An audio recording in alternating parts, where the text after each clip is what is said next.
সরকারের বিভিন্ন প্রকল্পে কর্মরতরা সরাসরি রাজস্ব খাতের আওতায় যেতে পারবে না। চাকরি নিয়ে বেশ কয়েকটি আবেদন নিষ্পত্তি করে আজ এই রায় দিয়েছেন আপিল বিভাগের পূর্ণাঙ্গ বেঞ্চ।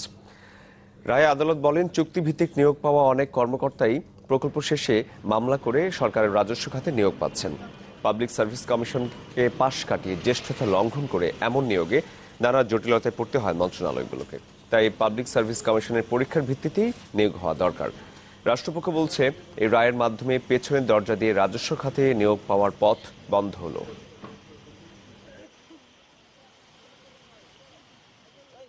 কিছু পর্যবেক্ষণও রেখেছেন যে এইভাবে রেভিনিউ বাজেটে নেওয়ার কোনো স্কোপ নাই। পুরো রায়টা পেলেই আমরা সেটার ব্যাপারে বুঝবো তারা কি নির্দেশনা দিয়েছেন। এই রায়ের ফলে যারা নাকি রেভিনিউ বাজেটে যাওয়ার জন্য আবেদন করেছিলেন এবং হাইকোর্টে তাদের আবেদন মঞ্জুর করেছিলেন, সেই আদেশ আর রইল না।